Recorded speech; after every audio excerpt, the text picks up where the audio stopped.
TGIF Warriors. I'm Dale Pinkert, and you are FaZe. Yes, Patrick, TGIF to you. Hi, Kevin, Bando, Zidane, William Ford, William Carlson. How are all my Trading Warrior brothers and sisters doing today? Hello, Luca. Everyone doing okay? So just quickly, and I told you so, yesterday we were on this candle and the dollar felt that it had completed something, it was going to sell off. It did. Okay, same was true on Euro. And on both of these, Blake agreed with me, gave me more conviction. It was on this candle in Euro. I thought that we were going to make a move up to above 120. That could still happen, but I also could see the possibility of this being some type of a little failing rally. Maybe we get a 3 up here, 1, 2, 3, and then it goes. So yesterday I knew, because this looked constructive to me. Today it's a little bit more neutral. Same in the dollar, same in everything. I would stick with, if you probed your bottom picking Aussie, still a possibility. We did get a good pop if you bought it. You know, you had about a 30 pip profit on this candle here. I'm going to give it a chance and stay with Aussie. It's not the greatest week. It's a down week. But when I look at a bigger picture, and also I got a very nice look in Canada from Rudy Marin, who's looking at it priced in futures. In fact, let me look for it, where he's looking for, this is Canada in futures, okay? Some type of low here. I believe we have Canadian GDP due pretty soon, unless it's already out. So this would kind of tie in with the recovery in Aussie as well. If you don't know my Twitter handle, it's at Forex Stop Hunter. I let a lot of people contribute in my stream. It's also part of my intelligence gathering. And I lift up people and give them visibility. You know, it's my belief that the best traders aren't always the most famous. They just make money. Not always, but most of the time. So I really don't do a lot on Friday. Wish we had NFP today, but I don't control it. I guess the tax bill is a big thing. Euro and GBP short-term turning. Back to down, Midris. Back to down. Yeah, you know, it is possible. And, you know, looking at Stelios's charts yesterday on the Dixie, that this could have been A and this could have been B. Is this a 4 hour? Yeah. Okay, and we could still have a rally back to 94. Maybe 96. I don't rule it out. But yesterday did not look right to be long the dollar. The dollar didn't have a great week. So it's possible that we could rally back to 96 in the coming days, next week or so, and it could still be negative for the dollar. So we'll see him a little bit more neutral. I'll see what the action is earlier in the week. I really don't establish a lot of new positions on Friday. Do you guys understand that? It's kind of a book squaring day for me. It's the beginning of a month. We don't have any major news except maybe in Canada today. Want to see what shakes out over the weekend into early next week. And you know, I used to feel very uncomfortable if I had no ideas and I didn't see anything to do. But now I go, well, I trust myself enough that I know if I don't see anything today, it doesn't mean that I won't see anything later, or for sure. Yeah, I was looking at that, Hasselhoff. That could be a shot, the Euro Aussie. but I could be sure I'm going to see something soon. And this is something that may be completing. You know, we have people in our community that this is not a hobby. Okay, this isn't something they do just for the action. You could go to a casino to do it, but this is what Hasselhoff is talking about. This is the daily, but on the 1 hour,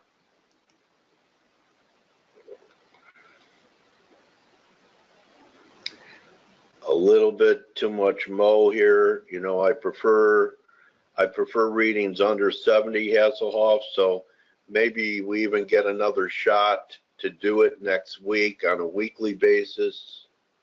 That's your 1 hour. Let me just take you through the tee-ups, and then I'm going to hand it off to Nostrovalgi. Okay, it's cleaner on the 4. You know, what is it? 1, 2, 3, 4 drives to the top, or 1, 2, 3.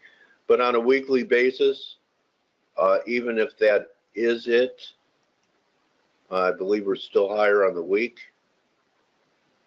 We are, okay. 2-week off number is 155.75. So we're still quite a bit off that, about 100 pips. So I think I don't think I'm going to miss anything huge if I wait till next week. Hello, Miad. How are you? Miad's going to be with us in an hour. You know that, right, buddy?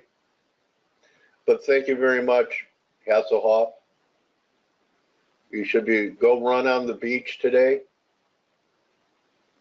with all your lifeguard buddies. Okay. Pamela, especially. Hey, how are you, Stevie? Hey, Dale. How have you been, mate? You know that? Did you know that David Hasselhoff was a user? What was the name of his TV show? Baywatch? You know, where he was a lifeguard in California. Huh? Baywatch. Oh yeah, Baywatch. Right, right.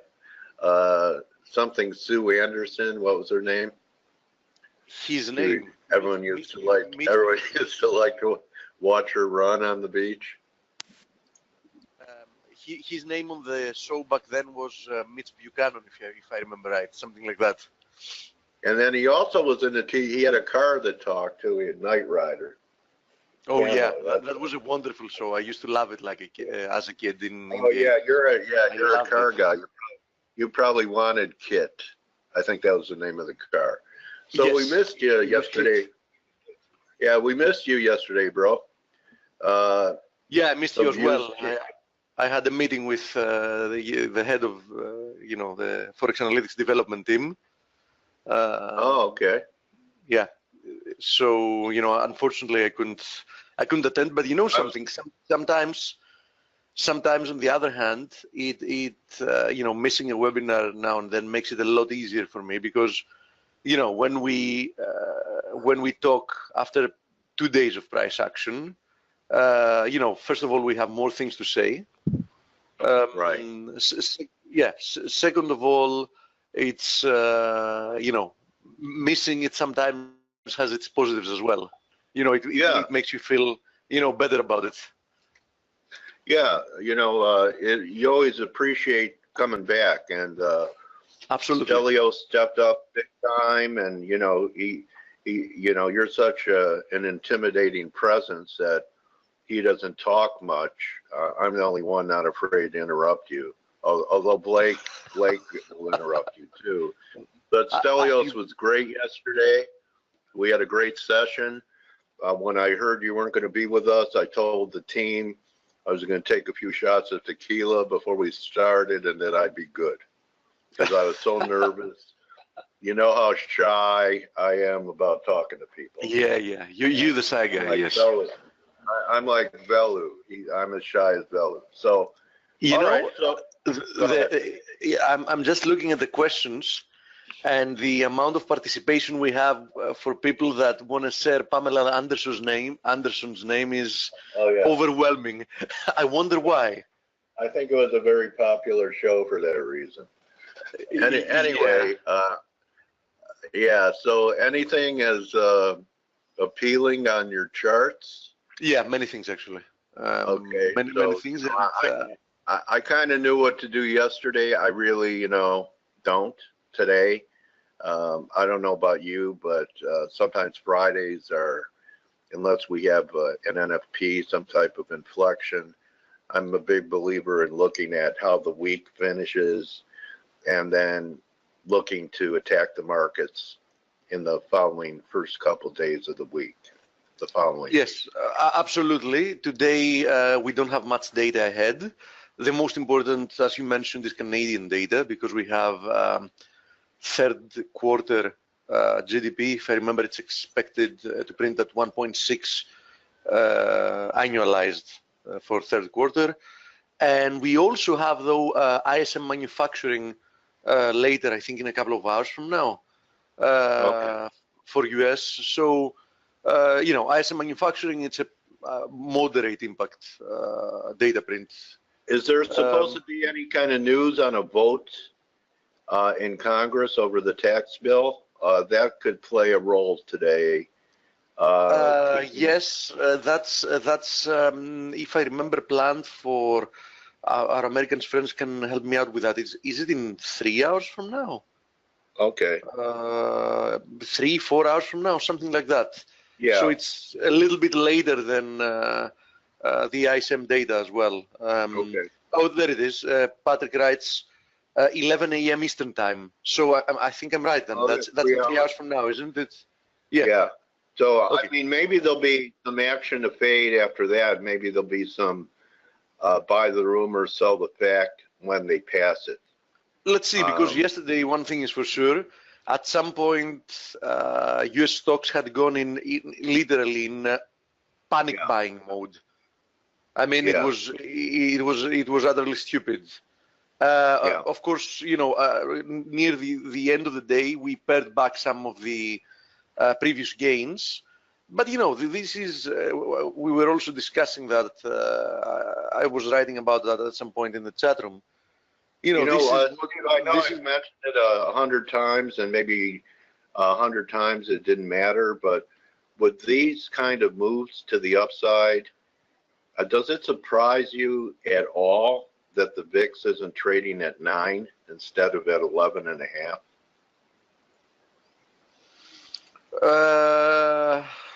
Yeah, depends. No, these kind of with the market at new highs, normally we'd be pressing, the lows. Yeah, but these kind of divergences have pinpointed. They've meant nothing for a while, Pinpointed turns in the past, but don't forget, in this kind of a market environment, we also had many false indications in the past as well. So right. This kind of that's what I'm saying. I brought it up 100 times and it hasn't meant anything. I'm wondering now that you condition people to say, oh, well, it's done this so many times and it hasn't meant anything, that one of these days it's going to mean something. Might be the case. Might be the case. And I'm still thinking maybe Aussie's trying to carve something out, and maybe Canada's getting close to some of our sell zones. So that's what's on my mind today. And my interview with Miad. Looking forward to talking to Miad Kasbari today. He's a great guy. I've interviewed him before. He's honest and transparent and does his best to help people. And he's grinding it out, trying to make it as an FX trader. And he has a plan, I think, journey to $1 million. So it's going to be interesting to talk to me out at the top of the hour. I'm through talking, bro. Starting from 0 from 2 million. I'm kidding. The well-known joke that what's the easiest way to get to $1 million from trading? It's like starting from 2 million and losing half.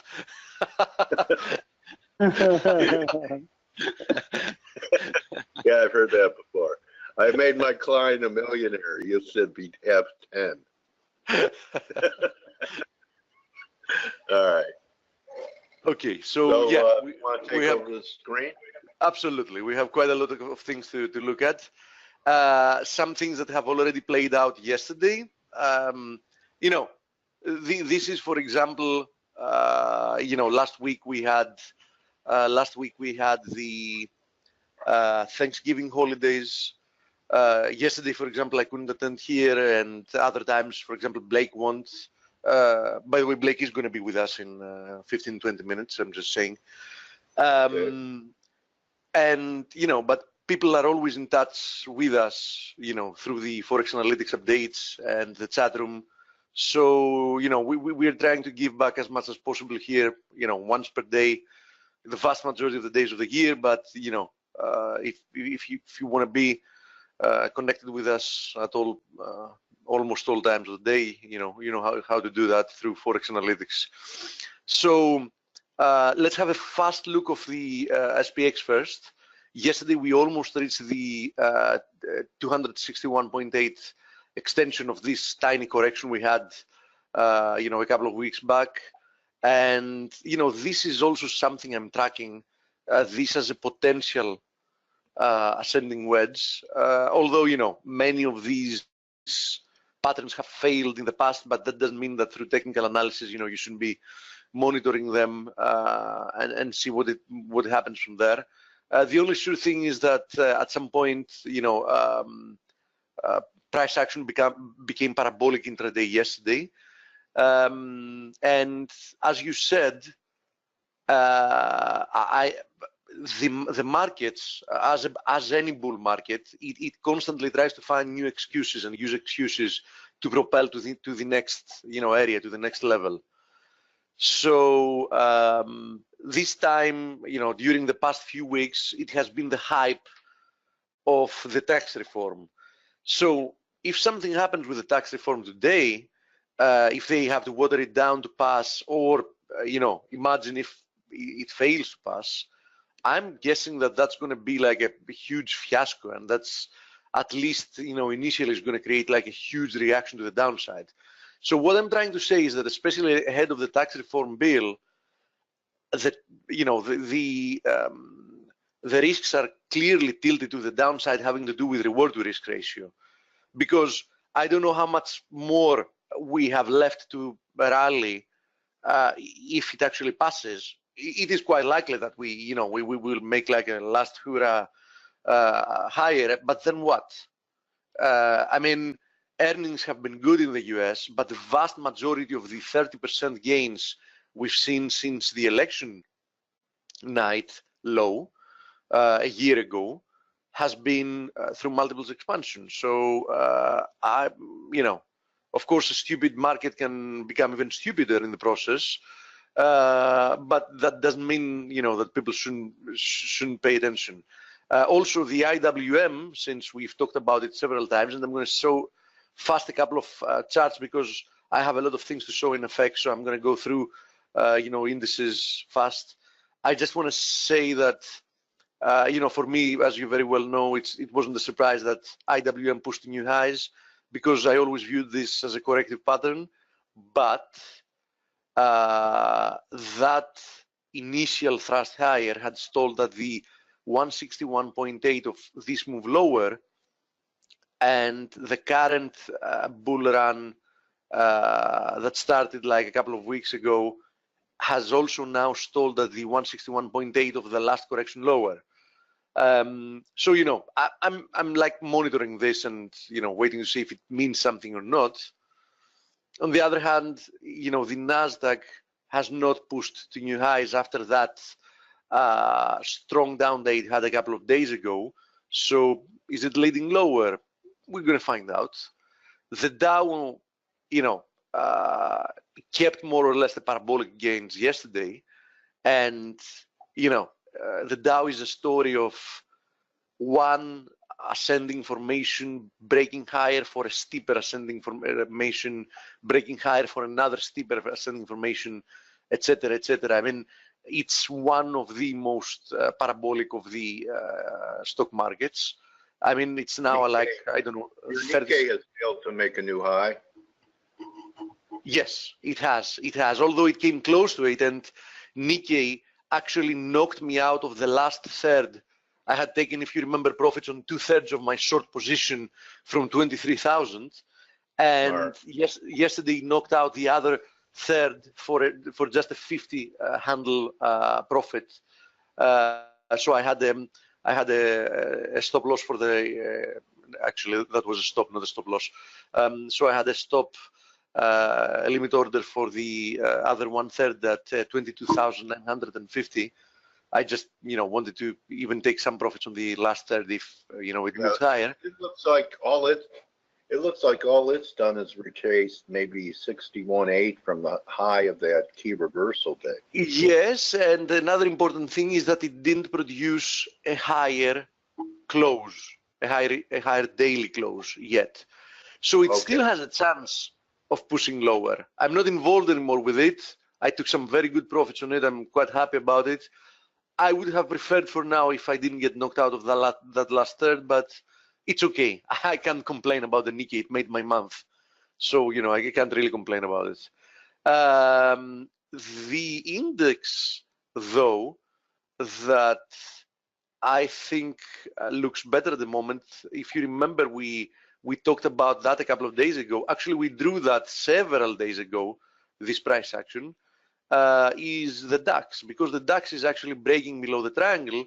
It is pulling back intraday. It has pulled back quite a lot from the lows of the day, admittedly.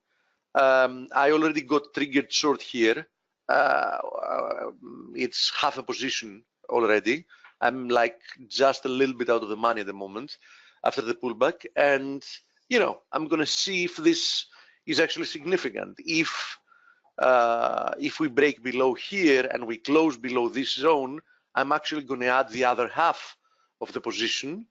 And, I'm going to ride it to at least the 200 DMA and the 61.8. So that's my first target. It's roughly at 12,500. And I'm closely monitoring. I think this might have been a textbook like A, triangle as a B, C move lower at the very least. The FTSE as well. When we were back here, we were expecting the FTSE to retrace, perhaps to test this area, then push to new highs. It did exactly that, but it never actually pushed to new highs because it created a double top up here. And, once it did that move, we interpreted this as a bear flag, and, it has broken lower. So it has found support in a support zone we had already marked today, but it does look likely, especially with the pound strength, that it also has more weakness to produce. So as you see, the vast majority of the major stock indices are more or less either moving lower at the moment or are looking tired. So I would be really careful with being long risk up here. Okay, but let's go back to the FX world, because first of all, I need to remind you of our conversations about silver and gold. If you remember, I had already sold the previous time we had a webinar. I had already sold, and I wrote it live on the chat room. I started by selling 1/3 of my regular position silver when we broke below the triangle at 1690. Then I added when we were actually breaking this zone. And then yesterday I wrote to the chat room that I took half of that, so 1/3 of my position. Nice trade. Down here, because it's once again a test of the 61.8, and I'm expecting that we might get some bigger pullback. But I had also added, so I had a full position in the metals. I had 2/3 silver and 1/3 gold. The reason I took that short in gold is because we were at resistance, and because silver was breaking below, and because treasuries were looking like they were going to break down. And I'm going to show treasuries right after. So I believe that this is a good indication that gold at least should move lower down at the bottom of the triangle, So I'm already like $12 in the money on the gold trade as well, and I don't intend actually to take profits on that. I actually intend to add if we get a break below the triangle and the 200 EMA that's just below it.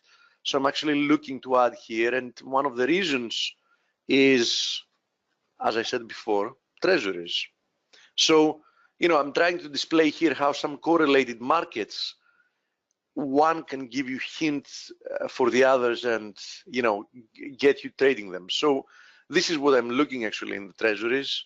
I mean, we had, in my opinion, a clearly corrective long-term pattern after the breakdown we had in the treasuries.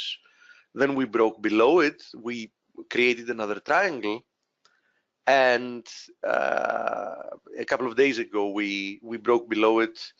Now we retested the lows. We're showing, you know, an attempt to rebound now, but as long as this triangle now holds as resistance, if it does, of course. So I would roughly say as long as we stay below 124.80, somewhere there, I'm looking for perhaps for a, you know, for a resumption even lower towards this zone in the treasuries, and obviously any such price action should bring further depreciation to the precious metals. Okay, so that's what I'm monitoring here. How does one trade silver or gold in the US? I have not been able to figure that out, says Craig. Actually, Craig, Blake is the man to help you with that. I'm trading it through CFDs, actually. It's quite an easy way, so I'm trading it through my brokers, through CFDs. But I know that CFDs are not allowed in the US, so that's a valid question. Obviously, you can trade it through futures. There's no question about it. But you know, now to gain access to that, I don't know what's the most straightforward way. I don't know what kind of an account you have, because you can trade through a bank, but you obviously need to have like a decent sized account. So probably Blake is the man to answer that for you. Although you can trade the, I guess, XAG USD and XAU USD are allowed, I'm guessing, in the US, aren't they? Yeah, via futures. They're, yeah, futures, but and those symbols are CFDs. Okay, the other XAU is a gold stock average. So he's going to have a futures account. Okay, and although there aren't a lot of FX brokers here, and many FX brokers also, like Oanda, I'm pretty sure they trade futures too, but he's going to need a futures account to trade gold if he's a U.S. citizen. Okay. Okay, yeah. So yeah, so that's the only answer, futures, as I said. But it shouldn't be that hard. I mean, I'm guessing that several brokers should offer futures trading, right, Dale? Yeah, there's still plenty of FCMs out there and IBs, and I just recommend that people that open futures accounts, it's always a little better if they're also a clearing member of an exchange, just a little bit more security. So okay, that's just my advice. Whereas if you go to an IB of a clearing member or a non-clearing FCM, you don't have the same security. I'm only saying this because in the past, if there's been a problem, and there have been problems in the past, like Stotler, Refco, that the exchange stands behind its members if there's a financial problem. Okay. So more safety of funds. Okay, or if you're with someone else, have them use your margin money in T-bills. You could get paid on your margin money, but make sure that it's in your name, not the company's name. So that's my advice. Okay, perfect. So that answers that for you, my friend. Okay, cable. I want to show cable first on the euro because I want to have a closer look to the crosses, actually. Cable has obviously broken out from this major trend line. We've shown it, multiple times. So obviously, I have absolutely no reason to be bearish about it just because it got rejected from the 78.6.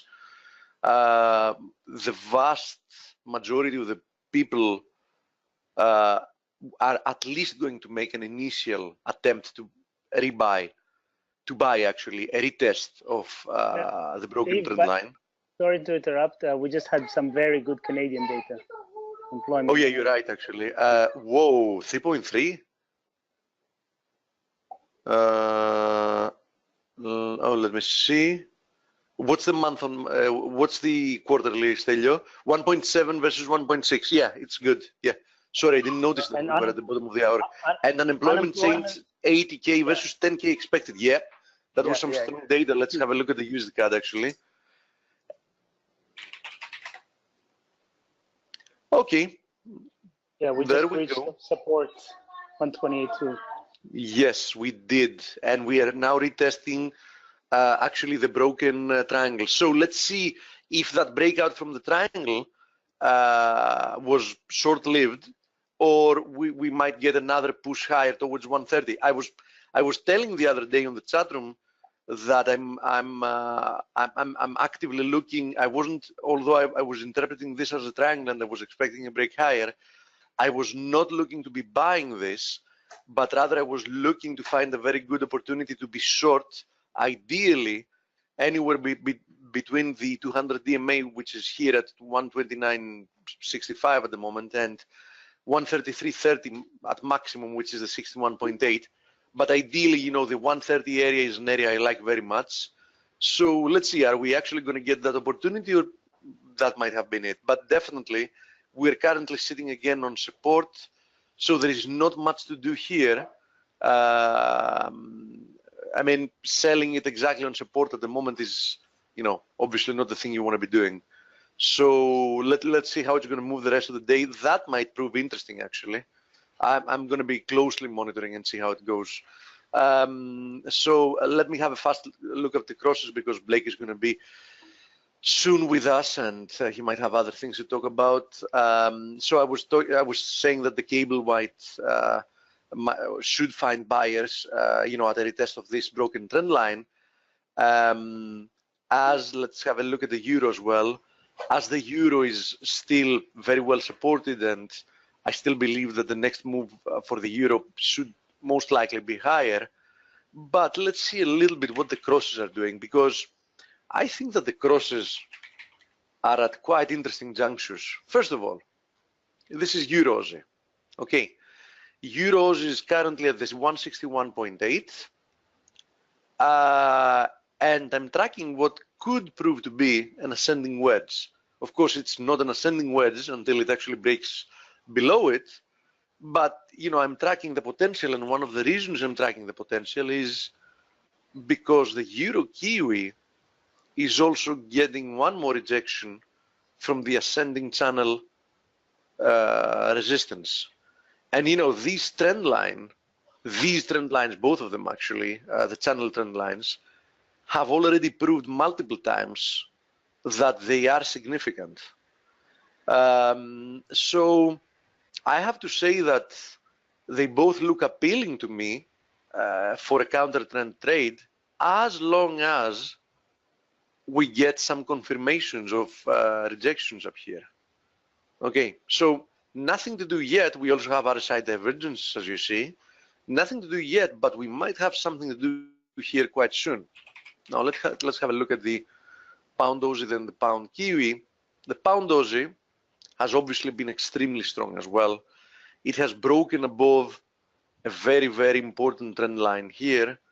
That doesn't mean that it cannot pull back somewhat, but definitely, since the pound has been the strongest of the two pairs, which is something that you can see on the euro pound as well, if you're looking to trade them counter trend, your preferred weapon of choice should be the euro crosses and not the pound crosses. For example, the pound Aussie, ideally speaking, could have another push to the confluence here of the 127.2 and this ascending channel. And let's have a look at the pound Kiwi. And the pound Kiwi, I was expecting that it might make it to the 161.8 at 199.60. Now we have to see if that's going to be the case. Regardless, of course, first of all, it remains bullish, and we had said that since the very beginning. I was showing this like huge bottoming formation, but also we have this broken trend line. I mean, if it wants to remain extremely bullish with very, very shallow pullbacks, perhaps we just get down to retest this area and then push higher towards there. Perhaps then a bigger correction. We'll see. Anyhow, as I said, if you're looking to trade them counter trend and trading them to the long side after the significant gains they've already had, doesn't seem to be the smart thing to do at the moment. I mean, the reward to risk ratio is not there anymore. Like, where would you put your stop loss and where would your next target be? So if you're looking for counter trend trades, as I said, the euro, the 2 euro crosses that we saw seem to be better positioned. Okay, let me see if we have a couple of questions. You're here, Blake? I can hear you. I am here. Good morning. Yes, it is morning, and thank God it's Friday. I had one of those nights where I just didn't sleep very well. I tossed and turned a lot, and just didn't sleep too well. So I'm excited. Oh, trust me, I know exactly what you mean. I went to bed like at 5 because I was doing some video work, etc. And at 7 o'clock, Jason, had an epiphany to wake up and haven't slept yet. So I'm with a 2-hour sleep. So trust me, I feel your pain. Yeah, it's it definitely is a little rough. Little rough when that happens. Thank goodness it is Friday. So that was some very, very strong Canadian data. Now the only reason why it's being propped up currently is because the dollar is actually seeing some pretty good strength at the moment. Yes, and speaking of the dollar, it's a good pass for me to just say about the dollar that the dollar has behaved very well. We mentioned that 2 days ago, that I was tracking this descending channel since we broke below the 94.20 area, and it acted very nicely as support. It acted once again very nicely as resistance. So this little resistance area that we had, the previous lows there, and the confluence here with the descending channel, did the work. So in my opinion, I don't know what you're looking at the dollar at the moment, but unless we break above the 93, let's call it 93.60 area again, I can't turn even short-term bullish the dollar, personally at least. Yeah, I mean the dollar's just seeing a little bit of a squeeze, and the so thing far is, an inside day today. So far an inside day. Yeah, and I actually had to take a loss in the U.S. dollar Japanese yen. We had a talk yesterday about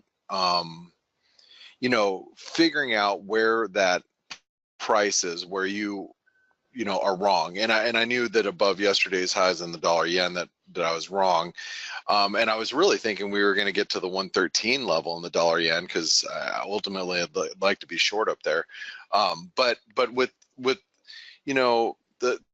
all the tax the vote on the tax plans looking like it's going to go through, there really isn't any reason to be short the dollar. Because I've been reading, I don't know, you have boots on the ground, so I've been reading that they're trying to make last minute changes so it can actually pass, etc. From the news I have been seeing, it doesn't seem to me, at least, so slam dunk, or at least that it's going to be like such a great bill. But you're the expert to talk about that. Well, I don't know if I'd call myself an expert, but I would say that the risks, I think, are higher to buy the rumor, sell the news now, because of the way it's getting watered down.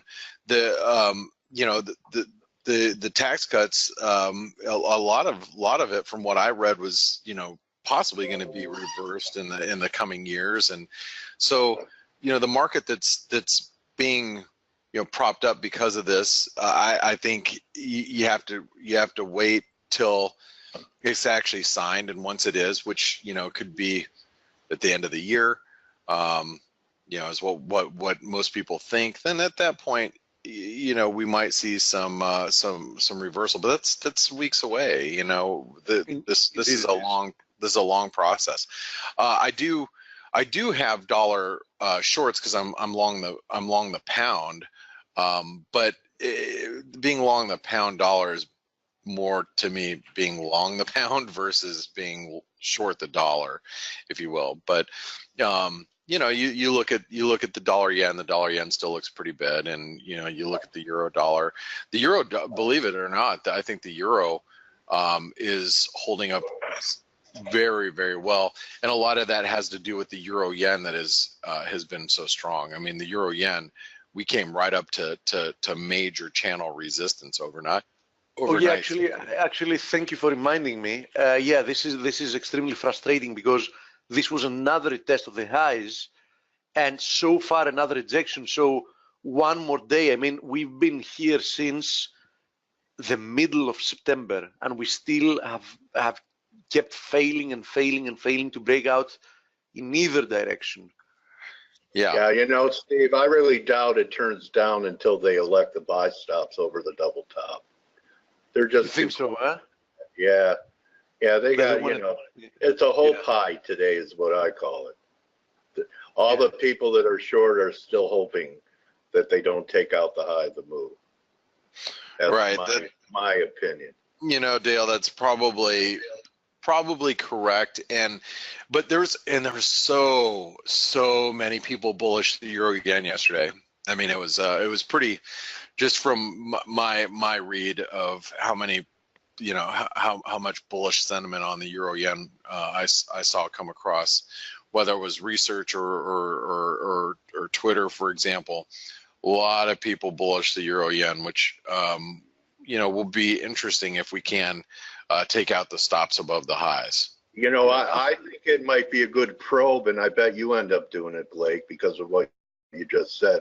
At 135.40 at the 1.272 may be a great short, because I don't see the high confirm. The high is not going to confirm on the daily time frame anyway.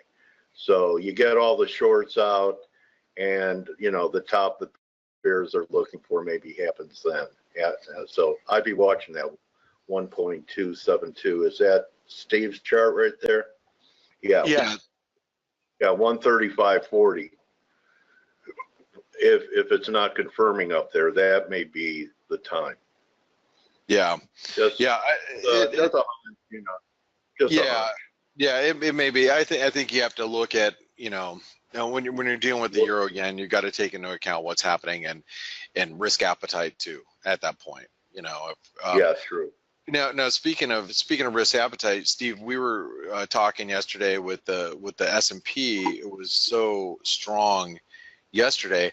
I thought we were going to get a Bitcoin type of explosion. Yeah. But it just kind of petered out, and I was bummed out about that because we just flattened out, and I was hoping for another % higher actually, and then a reversal. But no, I mean the stock market still looks like we're going higher.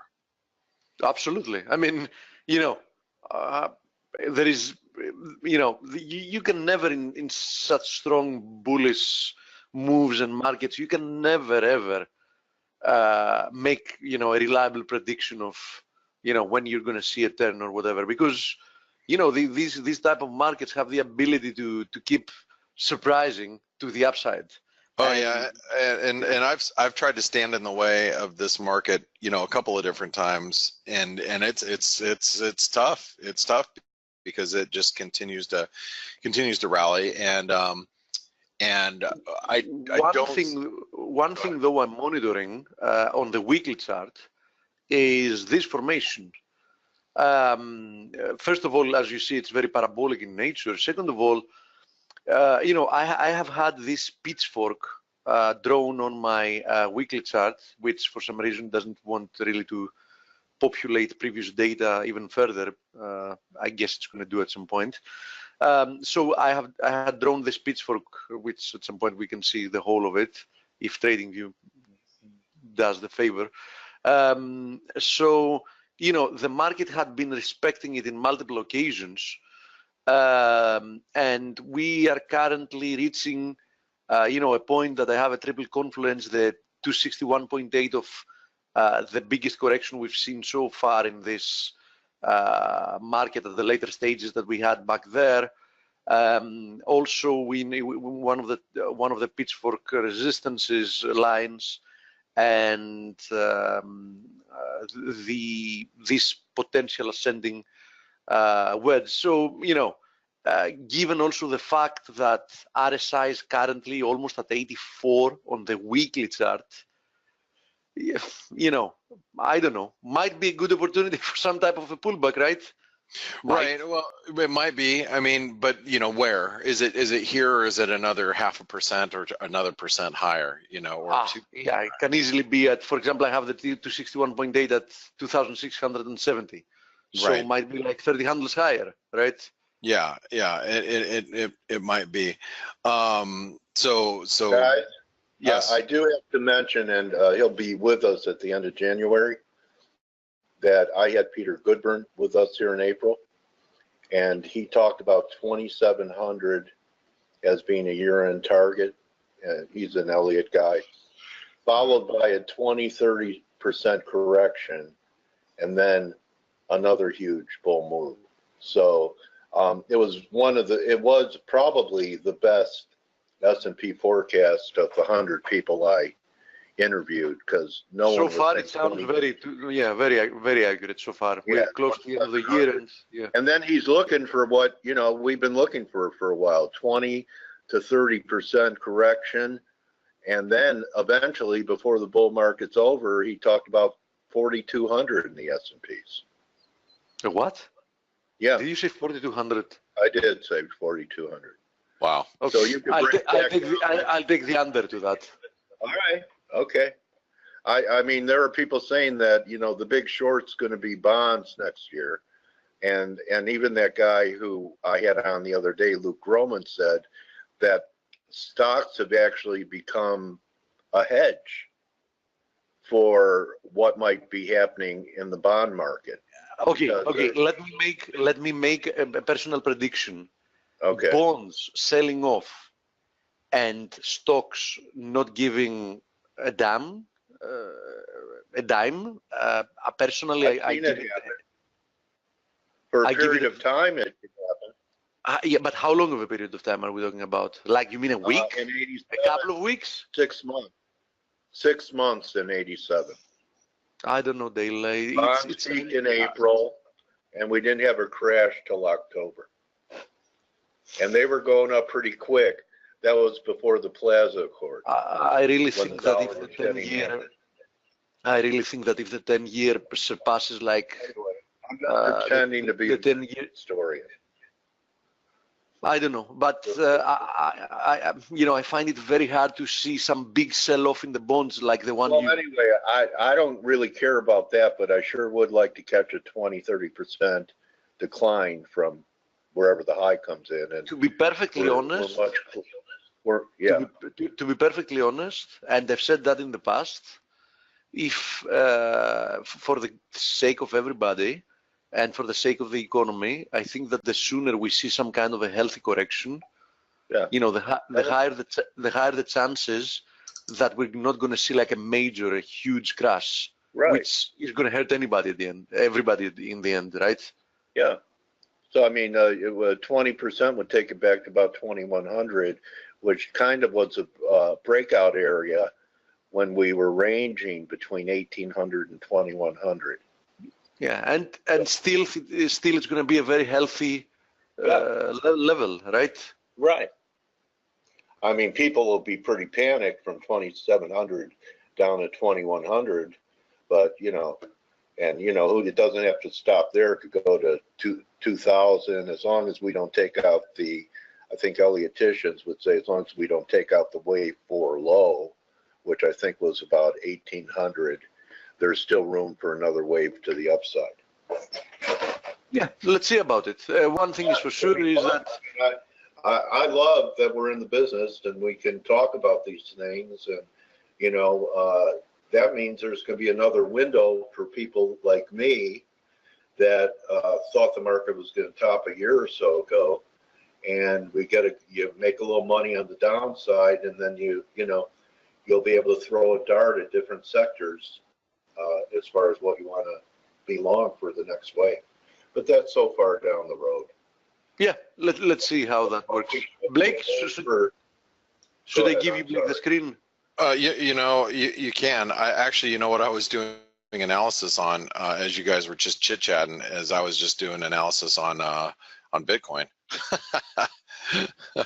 So that's what I was doing just moments ago, and I was letting you guys I was letting you guys battle it out regarding what you think is going to happen in stocks, but you have a harmonic pattern there, huh?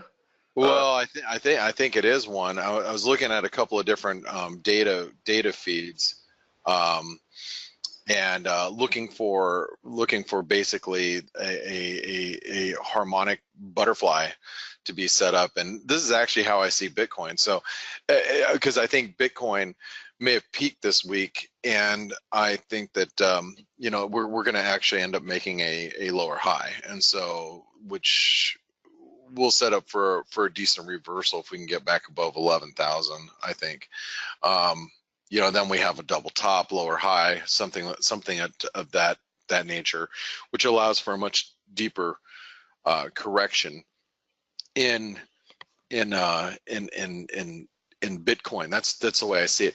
But I wanted to just cover a couple of things. So the U.S. dollar, Japanese yen, I closed mine out. I was short.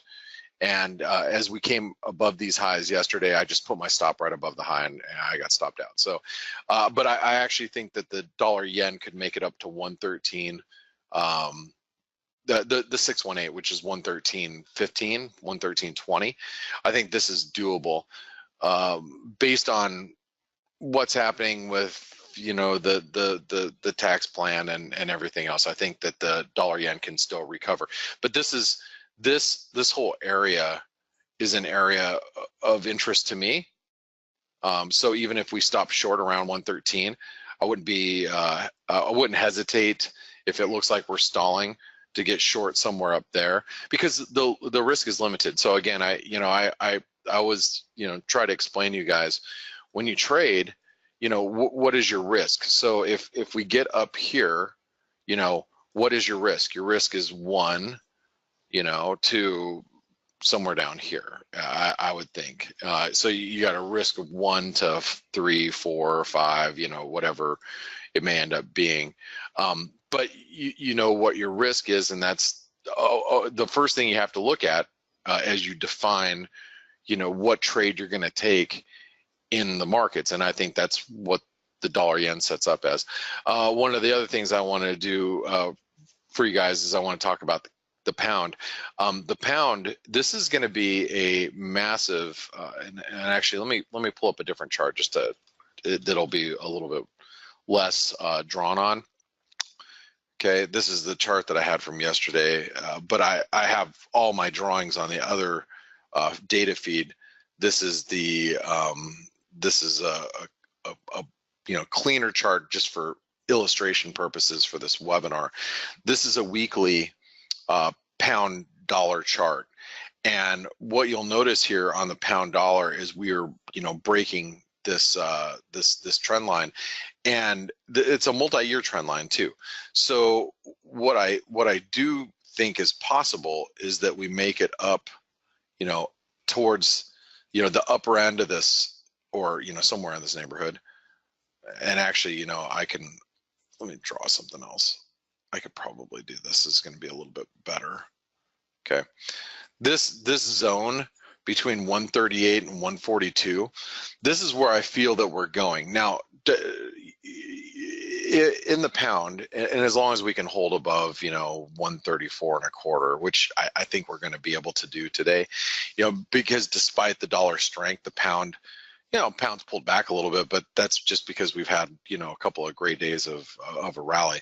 But I think the pound's probably going to end up closing the day somewhere around 135. If I had to guess, if I had to guess today's close in the cable, it's going to be around 135. If I had to guess. All right. But as long as we close above 134.20, then we're looking at, doing something like this. Now, whether we do this or we do this is probably more dependent on, how the ongoing Brexit negotiations are going over the course of the next, 6 months to a year. So, and I obviously can't determine that now. I mean, there's way too much, way too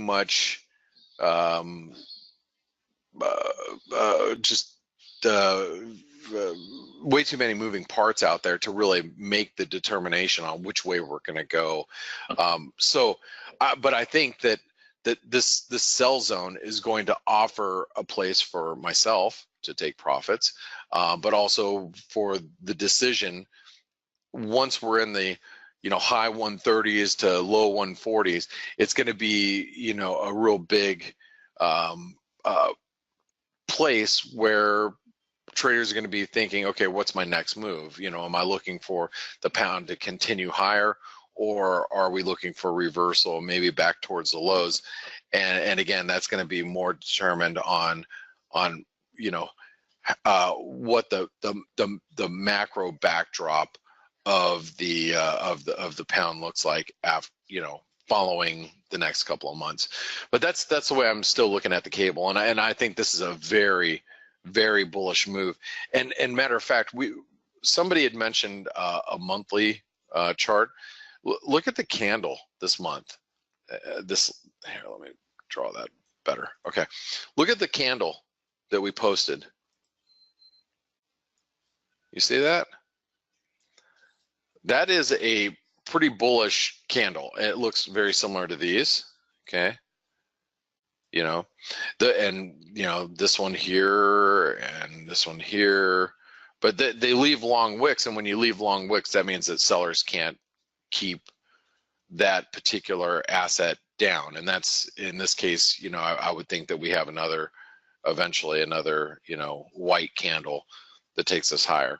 And obviously we've got a lot of time between now and January 1st, but that is a pretty bullish monthly candle any which way you slice it. So yeah, the pound's coming in a little bit, but I think by the end of the day we're probably going to close closer to 135, and probably end up with some sort of inside day or doji or something. We'd have to come all the way back down below 134 before I say, okay, the pound's finished. It's not really doing anything. But here's the dollar yen. The dollar yen's continuing higher. We just broke those highs. Again, I think the dollar yen's heading towards 113. For those of you guys that are looking for a move higher, I think that's where we're going. I know Steve looked at some other currencies as well. One thing that I want to also point out is the U.S. dollar Mexican peso. I ended up closing this out yesterday, basically for a flat. You can actually see it here on the pattern in play right here. It basically closed out for a flat because I wasn't convinced that the U.S. dollar Mexican peso was going to break above this 24% retracement, but we did overnight, which is still constructive. So I think that the U.S. dollar Mexican peso, for those of you guys and gals that are still trading it, I think we can still head up towards the maybe 1880 level over the next couple of days, especially if the dollar continues to hold on the way it's holding on currently. And you saw the dollar yen breaking out. Here's the euro yen trying to make it back up towards these highs. That euro yen has been extremely strong, and I agree with Dale. We might actually get a bit of a push back up towards I think Dale was looking at the 127% extension here, but I was actually thinking more that we might get a break just above the highs to get everybody long before reversing just above this 134.50.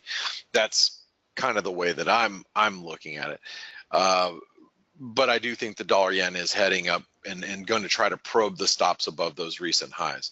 Pound yen still looks very strong. Pound yen's been unbelievably strong since having that false breakdown, because now we are witnessing a breakout or close to a breakout, and the pound yen could really continue to strengthen from here.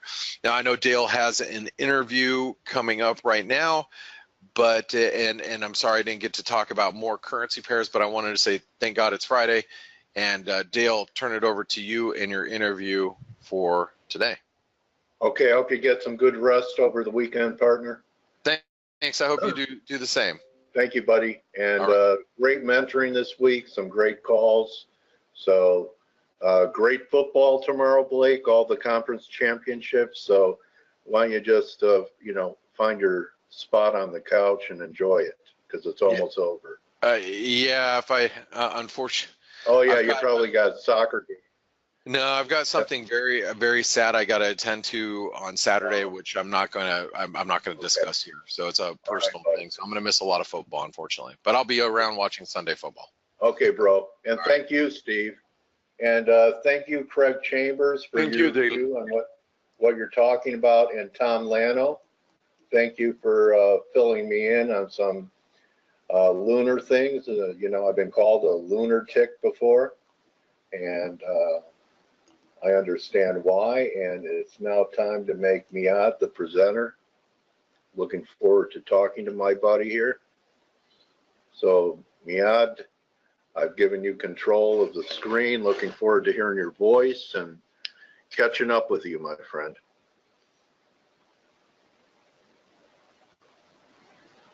Hello. I see your waiting to hear your voice. Can you hear me now? Live from Scotland, Miad Kaspari. Good morning. How are you doing? Are you the only Iranian in Scotland? I kind of doubt it. It's so great to have you back with us. I'm so excited to be back. Yeah, your mic is working, and you have a project you want to talk about. So, I don't even really need to ask you about your journey, because, we're still all on a journey. And that's right. I'm interested in hearing about your new project. What's the title of your new project again? Yeah, thanks for asking me. The title of my project is Journey to a Million.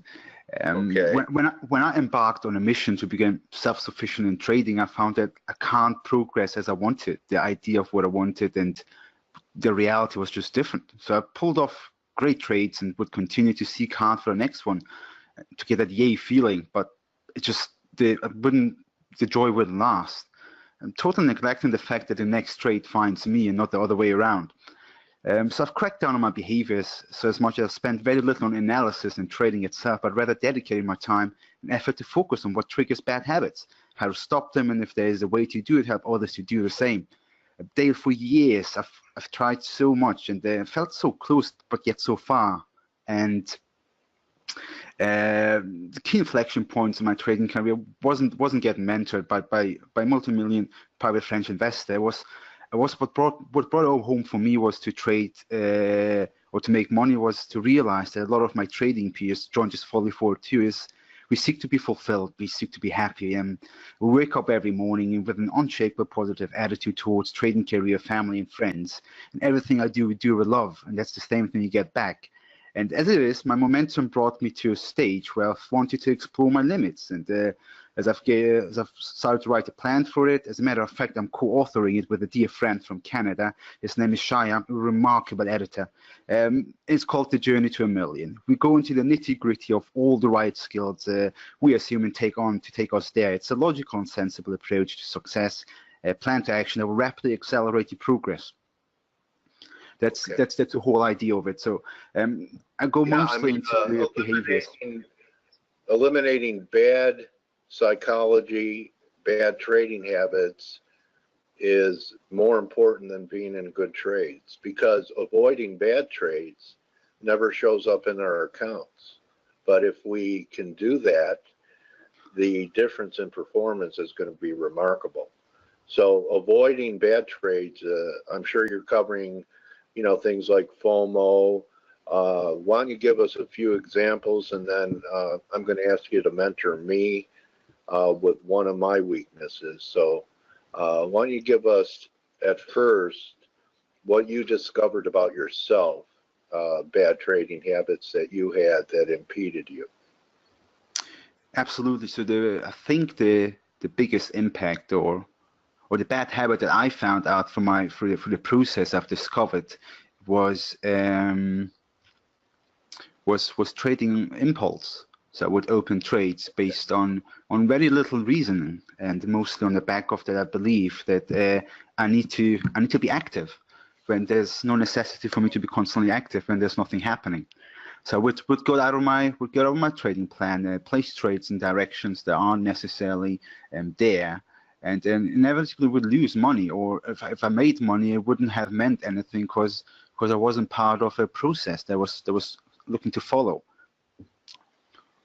So my way of helping people and coaching people with that is that if you haven't planned the trade the day before or several days before, that you don't trade just coming into a session and going from pair to pair and saying, I'll give that a shot, because that was not planned out. It wasn't something that you had predetermined, put a lot of thought into, looked for confluences. So I think everyone has fallen victim to, oh, you know what? That looks okay. I'll give it a shot. So what's the best way for people to overcome that? Maybe just telling them, don't make your broker rich would be enough incentive for them to trade less. What do you tell people? To a lot of people, Dale, it comes natural. You tell them once, they understand it, they won't do the same thing again. But I think for a lot of people, like myself, it's a habit that kicks in. It's not just a mistake. It's happening over and over again. And that's because of a clue that snaps inside you. You could have seen maybe a trading friend make more money than you today. It could have been something like you felt bored, and something snaps inside you that throws you into this habit loop, and you cannot get out of it for the life of you unless you are aware of what's happening. That's why even if I tell myself, or I tell trading peers, look, only trade your plan, it's nothing but words, because once that habit loop snaps in, they are powerless against it and are pretty much falling into it. So it's usually a cue where the cure to this habit is to identify your cue. What gets you into the mindset where you feel like you need to place the trade? Is it fear of losing out? Is it impulse trading? Is it that you feel you need to be important? Is it that you are feeling that you're not making enough money in trading? So all of these things, it could be one, it could be many. Once you identify what your cue is, you got to start to become alert, because you know your cue is kicking in. That means your habit loop is getting connected, and you're minutes away from blowing a hole into your account. Okay, so basically what you're talking about when you talk about ingrained patterns like this, it's your paradigm. And I look at a lot of people who try and teach people how to change their paradigm, guys like Robert Proctor. And most of them say the way to change your paradigm is a lot of repetition, not necessarily, it's more about your subconscious, unconscious mind rather than your conscious mind, but listening to something over and over again, repeating over and over again, and having an emotional attachment to an image, is that we don't have to figure it out. Basically, we all have paradigms that were formed by the time we were 5, 6 years old. Before we had an ego and challenged anything, we were an open book, and everything we heard, everything we saw became who we became. 100%. And so you're talking about somebody changing a paradigm. That's something that doesn't happen overnight. It takes a lot of time and repetition. Is that how would you tell people to go about it? You know, I think hypnosis could work, NLP can work, but you're talking about a complete paradigm shift, and you're right. Actions speak louder than words. You could say the words, but not act on them. I did an interview with someone's website was called Desire to Trade, and I said to him, you could have the desire to do a lot of things like travel, but you still have to get on the airplane. So what's your solution for helping people change these paradigms that are self-destructive to their equity? A great question. Again, there's a couple of steps that I've created a template where you first identify your bad habit by identifying your clue. And I believe a lot of trading peers that come into this business are in it to win it. They really want to give it everything to succeed. But a lot of times you fail to see the small things that actually take you all the way. Most of the people I talk to, they speak to me, they're like profitable for weeks and month end, but then they make a mistake, and then that just kicks in another bad habit loop. And the way to really crack down on is to really strongly focus on the cue that gets you into the bad trade to start with, or gets you into a trade that you did not want to take, where you reflect back upon it and you thought, that's not what I wanted to do. Because it comes to a point where you feel like you're powerless over yourself. And it gets very frustrating for a lot of traders that they seem not to be able to stop them. Again, I think I gave you an anecdote in moments ago that it feels you're so close but yet so far. You do everything right, but then you do all these little stupid mistakes that just take everything away. And that's the nature of a business in trading. We are on our own. There's nobody patting us on the back or thanking us for what you do every day. Wake up 5 in the morning, analyze the markets. Some of us don't even go to bed till midnight. So there's a lot of things involved and a lot of pressure, and you sometimes don't get as much money back as you would like to. A lot of these things are onto that. So the way we approach this, and the way I wrote in the I'm writing in the articles for the Journey to a Million, is based upon you build your confidence, you build your self-control, you build your process that you know is going to take you where you want to go, and it's inevitable. The process will be inevitable for you to succeed. There's no way you're not going to get where you want to get as long as you stick to the process. Now, how can you stick to the process? Do you advise people to journal? Because when you write something down, it has more of an impression on you psychologically, mentally, than if you just speak it. That's right.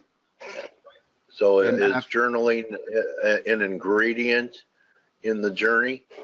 Do you journal on the journey?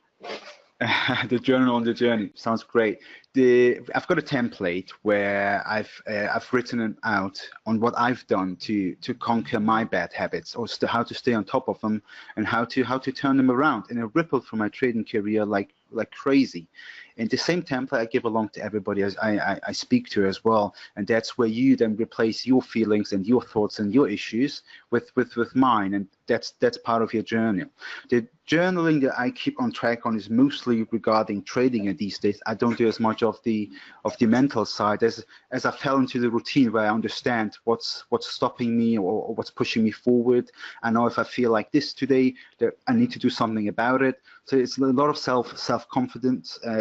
Be conscious about the moment as well, and go into great details in the articles I've wrote about how to understand how you feel, how to understand that you need to be on top of things even before they come to you. It's like insurance for a house. You don't get insurance after it's burnt down. You have insurance before it happens. So you're covered. And I do the same thing emotionally and mentally in my trading every day, in and out. There's a process where I know that my happy hormones I've got a good supply of them. So if the trading day doesn't go my way, it mitigates all the effect. And in other words, I won't drop in performance at all. That's really important down the line, because a lot of time traders look at the trade performance to determine if they're going to be happy or not, and that's just not sustainable at all. Well, you know, a lot of these things that you talk about are not only relevant in trading, but you're also going to have a miserable life if you're always comparing yourself to others. Definitely, that's correct. So, you know, and I think that's a big thing. I mean, I've seen Twitter and social networks be very competitive. Well, you know, like one of my favorite things is someone will say, you know, the euro did what I said it did. I hope you caught it. When what they really mean is, I know you missed it, but look at how great I am. So how do you get people to understand that some of these things they're carrying forward in their personality, if they can overcome it in trading, they can actually lead a happier life? I mean, if I compare, because there's always someone that has more, you know, I think it's about where you come from, that it's all relative.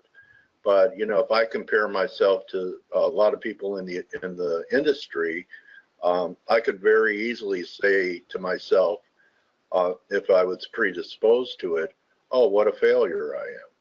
So how do you get people to stop comparing themselves to others? What do you tell them? It's just because it's a reality doesn't mean you got to believe it. You're the gatekeeper of your emotions, and it's down to you. Would you allow to affect your emotions?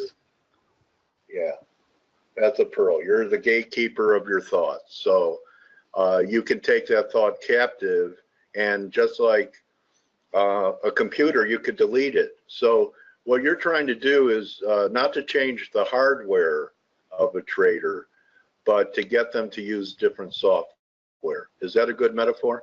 I really like that. Yeah, I think I'm going to take a note of that. Can I quote you on that later on? You could. I have no copyright on it. You can use it. So, okay. So I'm going to tell you what my weakness is. My weakness is riding trades to objectives and targets, and not having the patience to do so. In fact, you know, I'm a little better at it now because I compromise with partials, but I used to be an all-in, all-out type of trader. My entries were always the strongest part of my trading, but being able to ride it and look at all the jiggles and being willing to give up equity on the long and winding road to a target was difficult for me. In fact, several years ago, someone commented to me and said, Dale, why do you even write down your targets to us and your objectives? You never sit for them, and 90% of them happen. So that was kind of a light bulb. Why aren't I? So what do you tell people that have a hard time? You have to be patient waiting for the trade, but it's a different type of patience managing a trade. What do you tell people?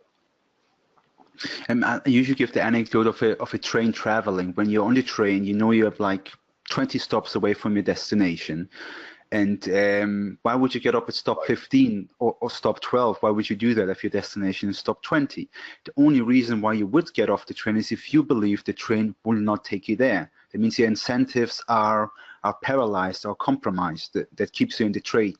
And then that would be your reason to exit a strategy or exit a trade.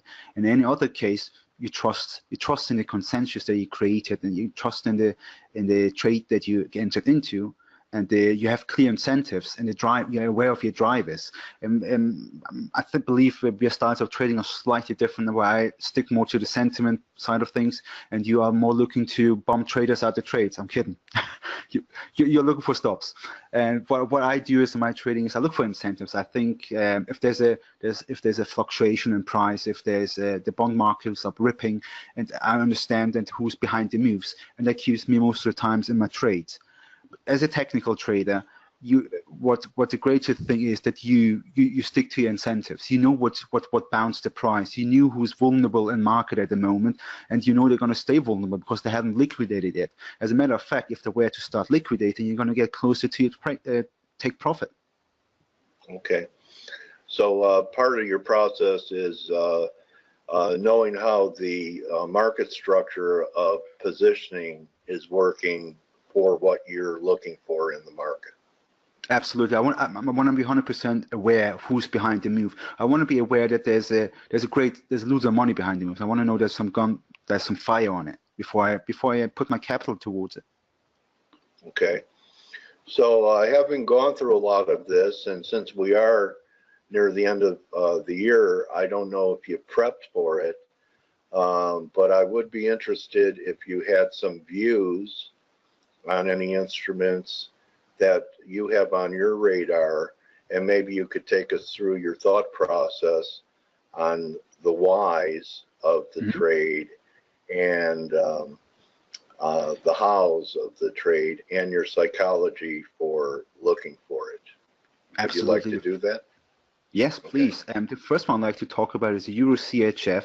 In July, I believe, this year, Draghi made comments that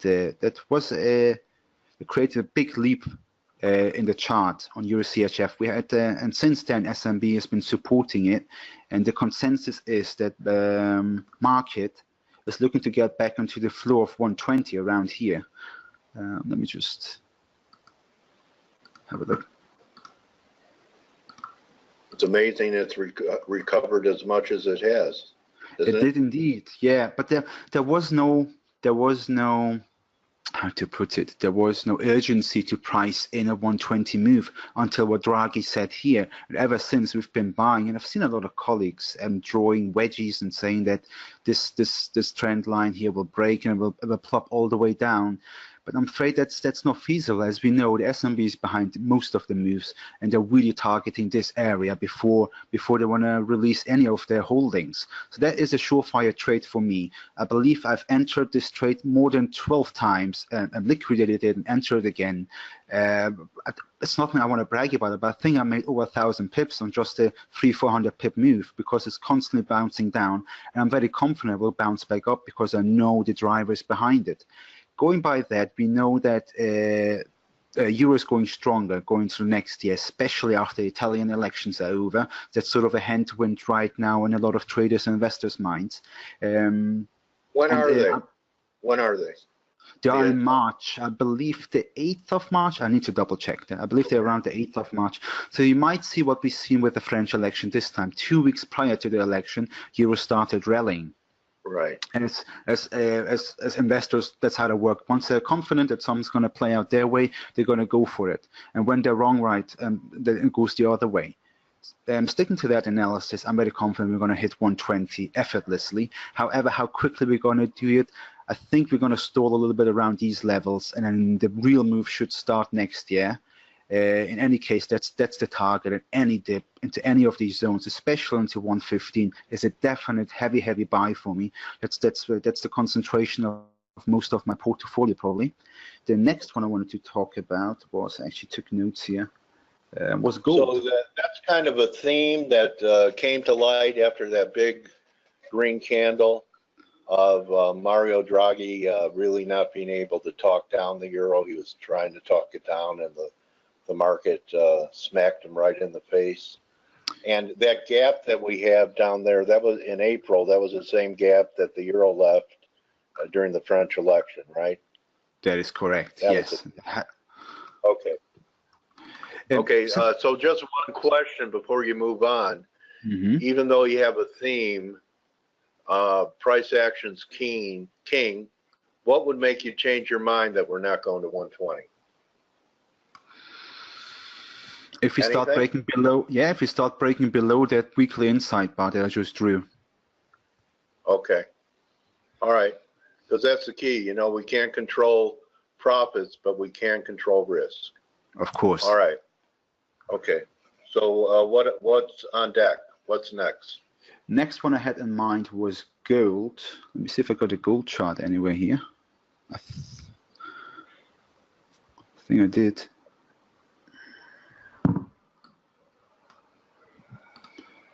Open one. Next one I had in mind to talk about is gold, and the reason why I'm continue to stay bearish on this. About 1 or 2 months ago, we had the news that Indian demand and physical demand of gold has waned. So usually we have this seasonality where Indian physical gold demand kicks in and supports gold in these areas.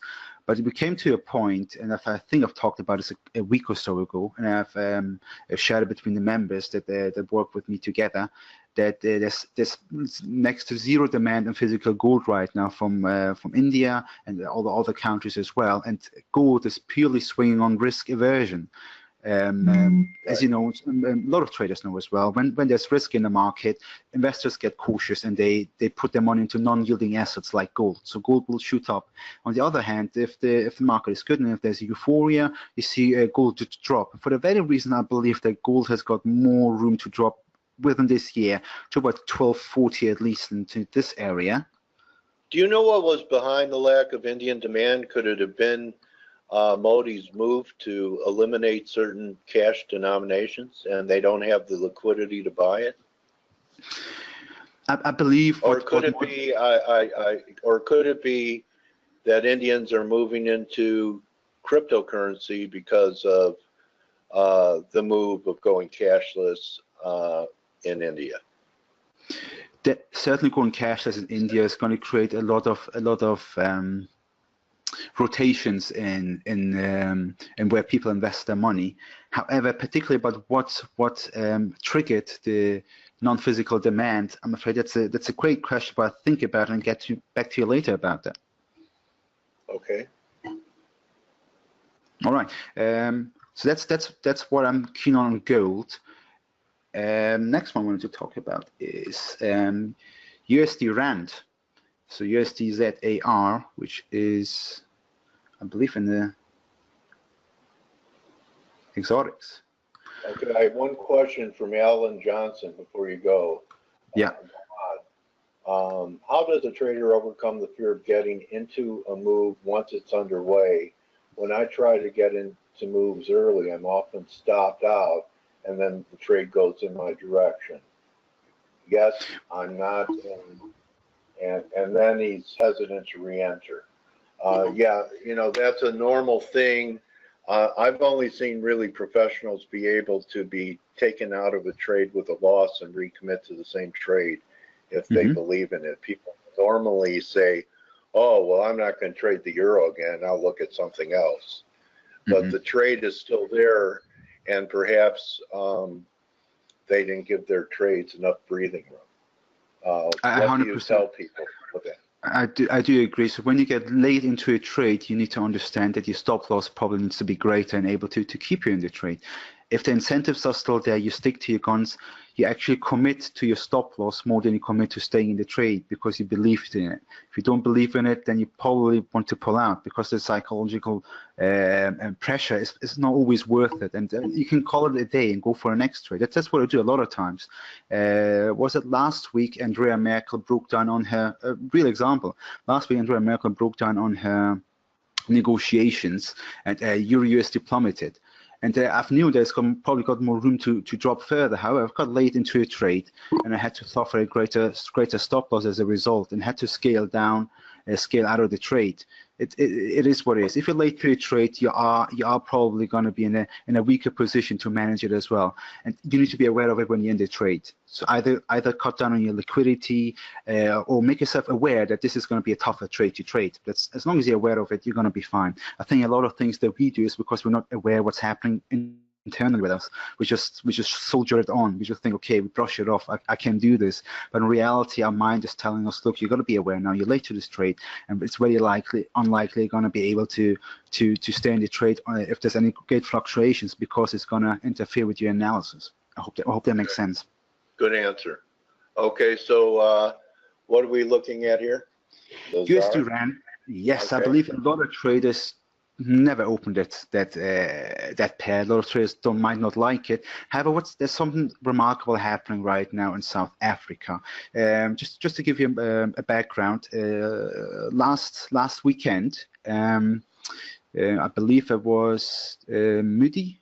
Yeah, Moody downgraded South African bond market to junk bond, right? Yeah. At the same time, S&P 500. Now, it might be the other way around. I forgot. S&P 500. Or Moody. well, I think it was Moody's, and then it was S&P who are grading the quality of South African bonds. If these two agencies both downgrade the bond to junk bond, they need international investors need to pull out of it because it's not an investment grade bond anymore.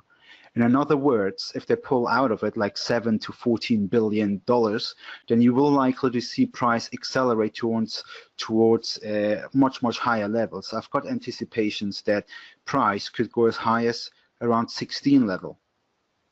So that's a massive surge. But the thing that happened is Moody downgraded them. However, S&P said we're going to wait till February and we're going to review how the economy is evolving, and also how the presidential election is going to play out. So you can see you've got a time, you've got a date, and you've got a point where everything could crash if they're going to say the bond market is fine, because then more investors would like to buy South African bonds. South African is probably got one of the most sophisticated bond markets in the world. But if they're downgraded, then automatically $7 to $14 billion of bonds have to get liquidated, as they are not investment grade bonds anymore. So in February, I'll be looking to see what's happening to this pair in case it does get downgraded, and then we see massive liquidation, which could lead into massive in a very easy move.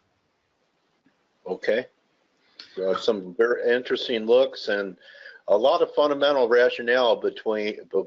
It seems like that is the foundation of your work. Is the is a fundamental backdrop of these markets, and then technicals come in second. Am I reading you correctly?